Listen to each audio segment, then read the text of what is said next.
What you want from me, 'cause I can't stay, I can't stay. No one ever said that it might not be enough. Hey everyone, how's it going? This is Vanessa and Adam Lambert, and this is podcast number 3 for Beethewellness, talking about week 3 of Unveil Your Wellness. So actually week 2. Week 2, okay, right. Coming into week retroactively, 2. Right. We're talking about last week, and we're moving into week 3. And it sounds like everyone's getting into a nice flow with everything. Everyone's starting to get the feel of the workouts and the lifestyle challenges. And of course, you guys are all blowing us away with your enthusiasm and support for each other. So we just want to once again commend you all and thank you from the bottom of our hearts for being so supportive and just generally awesome to each other.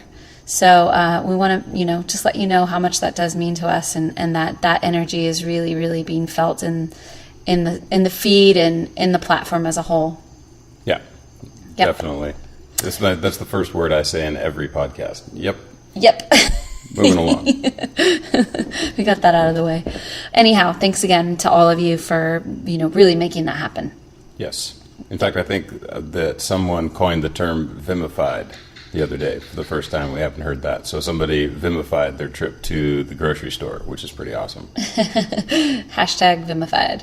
Yeah, and I think someone else said something about my Be the Wellness family, called it her Be the Wellness family, and that was also really awesome to see because it really is a family, and that's how we feel about it. So it's really awesome that you feel that way out there as well. So yeah. Anyhow. And the other thing, too, actually we should mention is that we do know who you are. We're just not saying your names. Yes. Because we're not sure if that's cool or not. Yes. So we're not arbitrarily saying someone somewhere said, we actually know who you are. We know who you are. We're just not going to out you on the podcast. Exactly. Unless you want to be outed, and then you can, make that known in the feed, and we'll gladly out you on the next one. But for purposes here, we're keeping names private.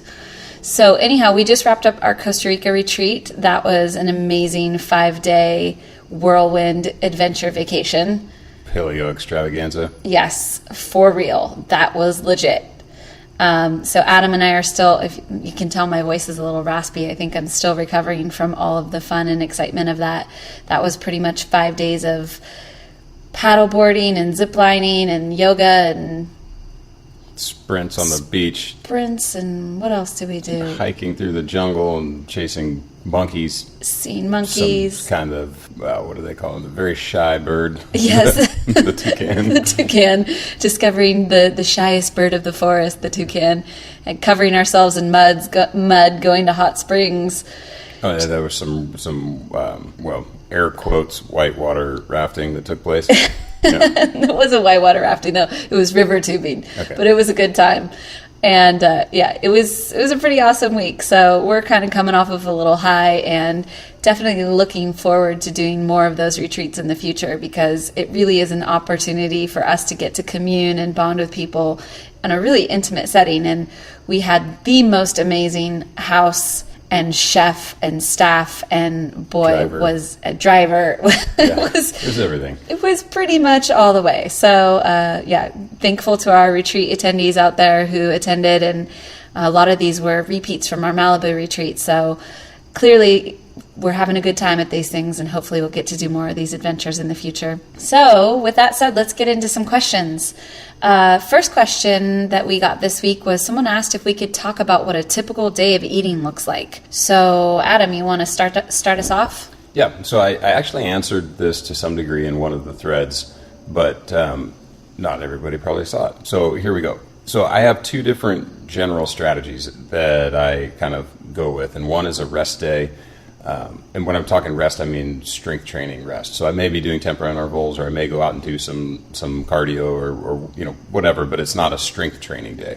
So a rest day or non-strength training day starts off with a high-fat, low-protein, very low-carbohydrate breakfast. So that might be bulletproof coffee, or with 10 grams of whey protein or something like that in it.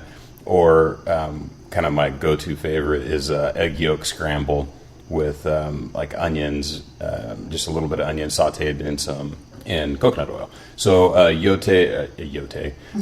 yolk scramble is I'll do 6 to 8 yolks and 1 normal egg, and then just dice up some onions, saute them in the oil, and then do a kind of a scramble thing. And the egg yolks are awesome because they're just super high in fat. They're high in a whole bunch of vitamins and stuff that we, fat-soluble vitamins that we are looking for. And you kind of want to cook them if you're going to go that route. You want them to be a little bit rare or runny. You don't want to overcook them, But anyway, I'll do that for breakfast.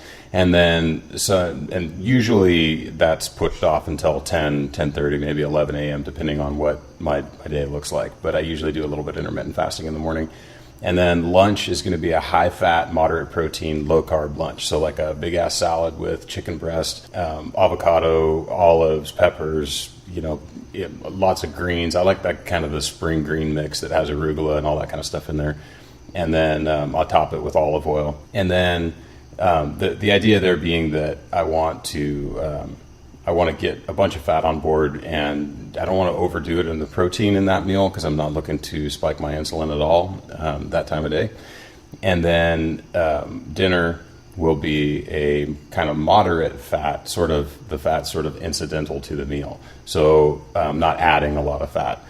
So that's usually like a moderate fat, high protein meal, and then I'll put all of my carbohydrate for the day in that dinner. So depending on what my overall goal is, if I'm trying to gain weight, then I might have a little bit of carbohydrate on my rest days. But normally in the kind of lean out mode of it's a pretty skinny carbohydrate day as well. So that'd be something like a lean steak, lean piece of beef, dense vegetables like Brussels sprouts, broccoli and stuff like that, and maybe a little bit of avocado to go along with it. And those days, so the rest days are noticeably low carbohydrate, high fat. That's kind of the jam there. So then the training days, and again, this is strength training, start off very much the same. So high fat, lowish protein breakfast, very low carb. Again, something like bulletproof coffee, egg yolks, whatever. And then actually, I should stipulate or specify a little bit. When I say bulletproof coffee, I don't actually mean the full meal deal. I usually just put coconut oil.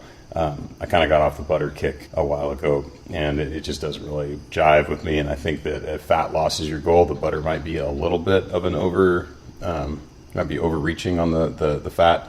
And we can get into that. That's an entire podcast in itself. But coconut oil for sure is still a go in the blended in the coffee. So yeah, that's breakfast, and then lunch will be again kind of a moderate fat, moderate protein, low carb lunch. It ends up being a salad almost every time because I'm simple and easy.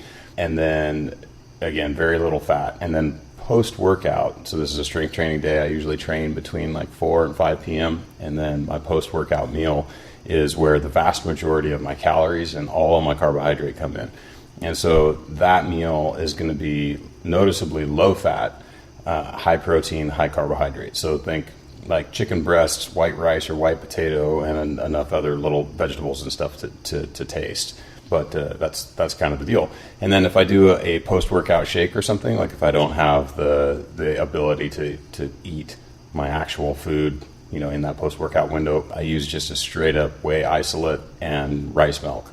So in that post-workout meal or post-workout shake, if I'm going to do that, I shoot for 25 to 50 grams of protein, depending on how I'm feeling.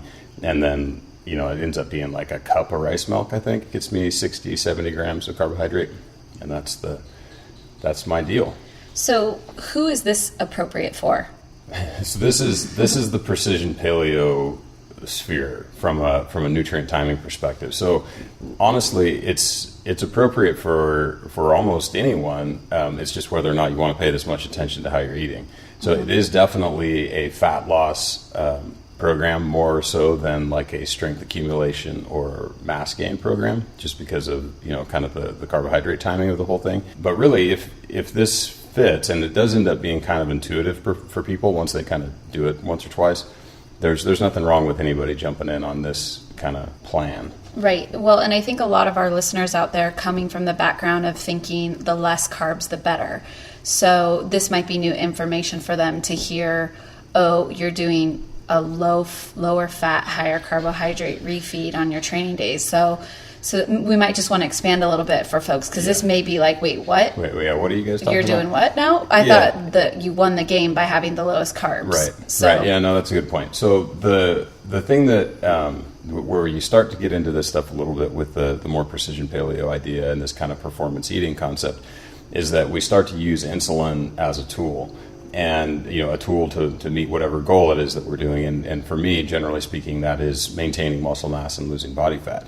But remember that this is coming after years of being relatively low carb, super low carb for a lot of years, and then relatively low carb, and really sort of finding that balance for me and getting to a point where I was no longer seeing the kind of results that I wanted to see from eating sort of that free feed low carb paleo, and needed to come up with something a little bit more high performance. And really, some people may never get to that point. Their high performance may be something completely different. Right. But this is what works for me, and it's been pretty successful, or we've been pretty successful with this kind of concept and getting some people off of a ledge of or like a plateau for fat loss. Right. And I think that's important to mention, because for folks out there who are listening to this and you're still new to your practice, you're still trying to really get metabolically adapted, starting to do maybe the carb refeeds with potatoes and white rice, you may not be in that zone yet. So this, like Adam said, he's been doing this for a long time, and we're giving this as an example of what he does. But, for those of you out there who have just gone paleo and maybe have, good deal body fat to lose, you may not want to dive into this pool yet until you really get that metabolic flexibility going. Yeah, absolutely. And this really won't even work well for you if you're not already somewhat fat adapted and relatively insulin sensitive. Like if you have insulin sensitivity issues or insulin resistance issues, then you're just not here yet. Right. I mean, and the reason, like I said, we're using insulin as a tool to kind of get where we want to go, and which is exactly why I choose white rice and white potato. I mean, those things are highly insulinemic, so they generate a ton of insulin, and because that's what I'm looking for in that particular window. So, yeah. This is not the be all end all unless it's time for you. Right, exactly. So, and I know that a lot of you folks out there want to know what we do, and that is what we're sharing, but we still want to make that differentiation of who it's appropriate for, and it really is appropriate more for people who have been doing it a while, who are on, have plateaued or looking to get that next little boost of body fat loss. This is kind of like that precision paleo thing that we're talking about in the guides. So for those of you out there who are still working on your metabolic flexibility, getting super fat adapted, stay relatively low carb and, kind of keep that going until you also find yourself one day, hey man, I've been here for a while. I'm ready to take it to the next level. I'm kind of stuck. Then we can revisit this. And with that said, I'll kind of talk a little bit about what I do. I eat very similar to Adam when I have specific fat loss goals. And what I found over the years is that I stay pretty much in within a couple percentage of body fat pretty easily now. I don't have to really watch things too specifically anymore to stay pretty close to where I'm at. And what I found for myself is that I'm happy with that. I don't want to have to stress and worry about, how many of carbs I've eaten every day and, what specifically. I kind of have a general scheme. I know that if I eat sort of in a certain vein, I'll stay very similar to where I'm at pretty darn easily. So with that said, I've focused more on nourishment and nutrient value, and I've become much more focused on how can I nourish my body the best I can every day. And if I do want to lose a little bit of fat, I'll kind of bounce back into what Adam's doing. But for the most part, I really focus on what can I eat that's really nourishing for me every day. So I'm much more of a faster than Adam is. I have a longer intermittent fasting window typically. I usually try to go somewhere between 14, 16, sometimes 18 hours. And that just matches my natural rhythm of how I like to eat. So typically I'll have that fasted window and then I'll break it with some kind of bone broth, egg drop soup. And, I've been talking to a lot of you about my egg drop soup in the feed telling you, to try it for breakfast, but that's really my favorite way to break my fast. And that's usually 2 cups of bone broth with 1 or 2 eggs dropped in. And that'll kind of set me up for the first, meal of the day. And then somewhere thereafter, earlier in the day, usually I try to have a kale shake. So once again, trying to get just a big smack of nourishment in the first half of the day. And I try to keep it really low carb in the first half of the day as well. And I think that just sets me up so that later in the day, I'm typically hungrier.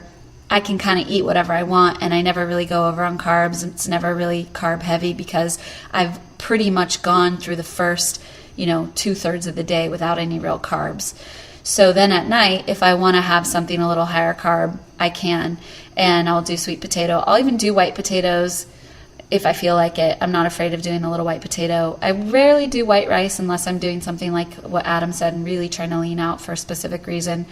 Otherwise, it's all about, getting a lot of vegetables, a lot of good protein, good fats. It's really about nourishment for me. So, and I've gotten much more into suggesting that for people as well, especially for women. It's really about, giving ourselves the best possible food that we can every day. And so that's really my focus day in and day out. So hopefully that helps you guys kind of gauge where we're at. Is there anything that we missed on that? What we do? It's a pretty standard setup for us. Yeah, it is. Yeah. I think we pretty much nailed it. Yeah, cool. So hopefully that answers more questions than creating more questions. But that's sort of what we did. Yep. All right. Okay, so, I guess sort of what we do, not what we did. Yeah, no, it's true. It is what we do. Yes. It's what we did today. It's what we did today, And yes. what we will probably do tomorrow. Yeah. Okay, so another thing that came up in the feed and then also actually on the same day during the retreat is this issue of leg cramps, and specifically leg cramps at night. So I thought I'd address it here because it's I think, relevant. So there's a lot of reasons why somebody could be having leg cramps. I mean, cramps in general, but specifically leg cramps, foot cramps, calf cramps, that kind of stuff. And this ranges from all kinds of degenerative diseases to dehydration and all sorts of stuff. So I'm going to address the ones that I think are the most likely culprits for folks, and they're also just happen to be the ones that we can actually fix, which is pretty cool. So first up on the list, it should be no surprise, is calcium. So calcium's kind of difficult for us to get these days unless you're eating a ton of bone-in fish, right? I mean, it's just, we don't do a lot of dairy, which has a lot of calcium fortified in it.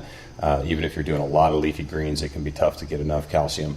And even, as much as we love bone broth, the amount of calcium that actually gets leached out of the bone is, somewhat debatable. So if you're having these cramp problems for sure, then I think supplementing with calcium might not be a bad idea. And with most of the minerals, and especially calcium and magnesium, a chelated calcium is important, or you could do something like a powdered bone meal for the calcium, which could also be good. But you're looking for 600 to 800 milligrams per day of calcium supplementation if you're having these problems. And if you can, you'd like to split it up, so like a breakfast and dinner kind of a thing, so that you're not getting it all at once, just for absorption reasons. And then second up on the list would be magnesium. I know we harp on the magnesium thing all the time for sleep, for neural signaling, for all sorts of reasons. This stuff's absolutely essential, and it's actually harder to get through the diet than even calcium is. There's soil problems, as far as, the leafy greens that you do eat are grown in questionable soils. They just don't have the mineral content that they used to. So it can be kind of tough to get it. And we're burning through the magnesium in this way of living and not replacing it very well. So again, supplementing with magnesium is a great idea. Chelated magnesium, specifically magnesium malate, M-A-L-A-T-E, if you can get it, seems to work really well for cramping. So shooting for 600 milligrams of magnesium supplementation. I know some people, I've supplemented up to 1,400 milligrams a day and not had any problems, but I think we've mentioned it before. You want to work your way up on that. The third thing is salt. A lot of people dramatically reduce their sodium intake when they switch to the paleo diet, largely because they're no longer eating the processed foods that contribute a lot of salt to our diets. So the other thing is that you're going to go through the salt with the increase in activity and sweat and all of that kind of stuff. If you're no longer eating processed foods and you've increased your daily activity, then you may actually be a little bit low on sodium. Make sure that you're salting your food to taste. I would use a high quality salt like Himalayan pink salt. It seems to have a nice mineral profile. The other thing that kind of comes along with this is when you start using non-iodized salt, then all of a sudden you can have an iodine deficiency as well. But that doesn't seem to be a problem with cramping, so we'll address that at another time. Fourth thing would be hydration. Make sure that you're drinking enough water throughout the day to support your activity and your sweat production. Something to note is that especially for those of you who are in the southern hemisphere and you're outside and sweating right now, the more heat acclimated you are, the more water you actually need, because heat acclimation has a lot to do with how well you sweat, and the more you sweat, the more water you need. So it's something that I think is almost counterintuitive, thinking that the more used to the heat you are, the less water you need to drink, but it's actually the exact opposite. So a good rule of thumb for everybody is to drink a large glass every 3 hours or so. If you're super active, or it's you're dealing with a heat wave, or you have to be outside working, something like that, then the rule of thumb that we use during fire season is that you need to be peeing light yellow every 60 to 90 minutes. So however much water it takes to achieve that, and then you're pretty much good to go. Cool. Awesome. So moving on, let's get into some talk about journaling. We'd had some questions about that.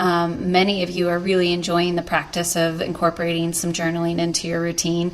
And some of you are expressing that you're finding difficulty working it into your schedule. So just to let you know, although we call it morning pages, we coined the term morning pages, the act of journaling. You do not have to do it in the morning. So if it's not working into your morning routine, that's completely fine. You can work it in wherever it fits. So if that's lunchtime, if that's right before you go to bed, all good.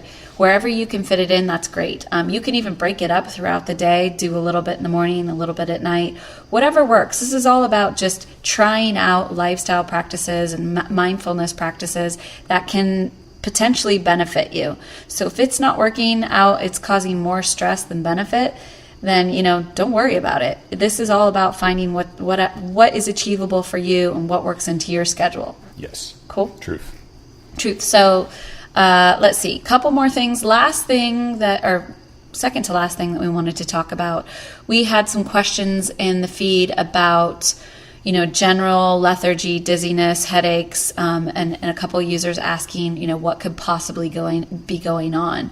They're getting enough sleep, they're getting enough water, they've already gone through the carb flu, or that adaptation process of letting go of that glucose supply, so they're not thinking it's any kind of carb flu, but maybe just having a little bit of dizziness and some headaches and some things that are similar to that carb flu, but it doesn't seem like they would have backslid into that. So one of the things that we'll always ask if that's going on is, how many carbs are you doing? If you're actually doing all the workouts and you're being as active as we're prescribing, and then maybe even more so, you're doing walks and you're going to work and you're doing all the other things that you need that energy for, being under 50 grams of carbs, being really, really low carb all the time may not work. So if it's working and you're low carb and you're feeling great and you're humming right along, that's fine. That's all good. You want to feed yourself the amount of carbs it takes to support your lifestyle. So if that means you can be, almost ketogenic and you're under 50 and you're good to go, cool, no problem. But if you start having some of these signs, then it may be a signal that you need to reintroduce a little bit more of a carb refeeding strategy. So on days that you're working out, bump it up to 75 grams, 125 grams, get that energy back in. And then on your rest days, go ahead and keep it, below 50. That's fine. Yeah. And the other thing to think about here too is this kind of health versus performance situation. And the other thing that you can do is also reduce the actual exercise that you're doing. If being, for one reason or another, whatever the goals may be, if being, below 50 grams of carbohydrate is the most important thing to you, then titrate back the exercise so that it's sustainable. Right. But if your exercise or the play or your just daily activity and the stress levels that you're dealing with or whatever are adding up to, too much stress for only 50 grams of carbohydrate, and you've given it the college try, this isn't like one day of low carb and you're like, oh, this is impossible, then, what Vanessa's suggesting is probably the next step. Yeah, definitely. And like Adam said, this is really for those of you who know, hey, I was doing this for a while, it was working, I was feeling great, but all of a sudden things have got a little wonky. That's sort of a signal to you that you need to and you maybe only need to do, a day or two where you bump it up and then you feel it out and you're okay again. But, I know in this low carb world and in this paleo sphere, it's like everyone's all of a sudden carb phobic, and that really isn't. You don't need to be that way. It's not about being afraid of carbs. It's about understanding when and how to implement them to support your goals and your needs. So like Adam said, if you're the main thing you want to do is, lose fat and, stay really low carb, then yeah, you want to titrate back what you're doing for your physical workouts so that you can do that. But if you want to support your activity level and you want to have lots of energy to go play and work out and do all the things, then that's where we want to focus our efforts. Yep. Yeah, and then there's also this whole other potential that we could spend an entire podcast on, but is the potential hormonal changes in being low carb for a long time, especially for women. I mean, there's sort of case after case out there of people having, ending up with some sort of low thyroid and some sort of low, sex hormone, whether it's, all a cascading effect or not. But, there's definitely some things there. The paleo world is macronutrient agnostic. What we're talking about is quality of food, is of utmost importance, and whether, some portion of it or all of it comes from carbohydrate is like a much more individual thing. Right. And this is, one of the things that I tell clients all the time is listen to your bodies. There was a lot of years that Adam and I trained for CrossFit in a very low carb diet. And I remember my body screaming at me saying, this is not working. But because in my mind, low carb was the be all end all, I would force myself into situations where I was suffering, my body was suffering, but I wasn't listening because I was being told, oh no, low carb is the way to do, everything. So that is a lesson that I learned that I will carry with me forever. Listen to your body. Your body tells you when things are not going right. And obviously there is a beginning period of this where things are shaken out and you're getting used to being low carb and things are weird in your body and you're getting used to that. We're not talking about that period. We're talking about when you're past that fat adaptation process and things just aren't working. It's time to tap back in and ask yourself, what's working here and what do I need to tweak? Yep. Okay, I think we beat that horse. Yes, I know, but it's an important horse to beat. It is. It's a shiny horse. It needs a beating. Horse, yeah. Okay, next up, post-workout cool downs and stretches. So this is something somebody mentioned in the feed, and it's an excellent point. It's that we just get stuck in this place of having too many things for people to do every day, but also trying to deliver an effective program. So the post-workout cool down stuff has been left off of the checklist for now. So we'll see. It may be something we can figure out a slick way to do moving forward. But until then, what we usually have people do, like the post-workout routine that we'll run people through, is we'll have them do another half set of the instep lunges and reverse lunges. But instead of moving through it in that sort of faster warm-up pace where you're not really holding the positions for very long, we'll have you hold each of the positions for 10 to 15 seconds. And so you're going to get a little bit deeper stretch, and you're going to be able to kind of open those things up now that they're warm from your workout, but you're still moving, which is going to help, kind of pump out some of the lymphatic system and do all the things we need to do.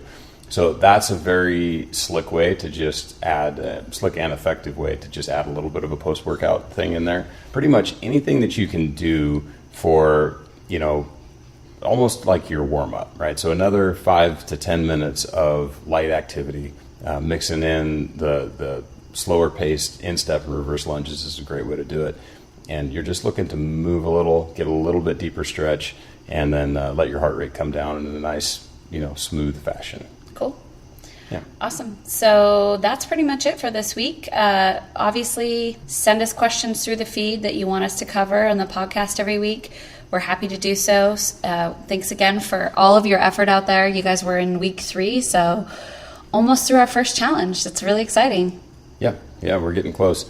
And we'll have some things coming up in the next challenge. We're gonna do a few changes, and we're pretty excited about the next month, actually. We've got a lot of cool stuff coming up with proprioception and movement things, and adding some skill work that I think you guys are going to think is fun. So we're going to be making a few changes, so eyes out for that stuff. That'll hopefully make it a little bit easier to get into the new movements and all that kind of stuff.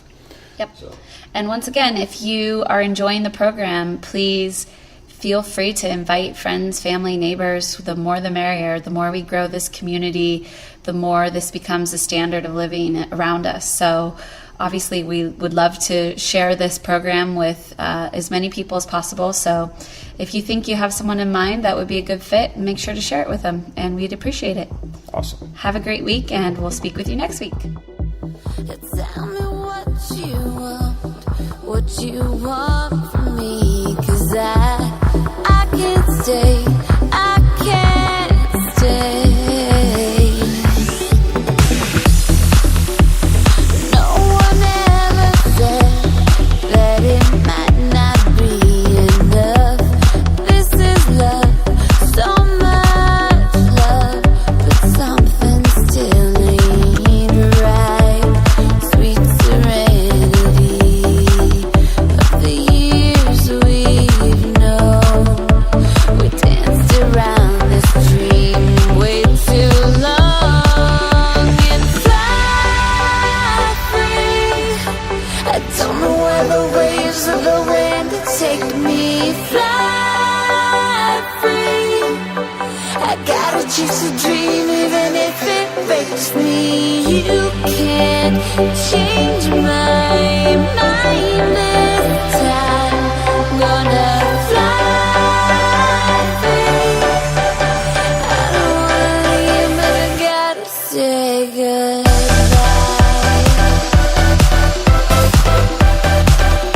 I gotta say goodbye.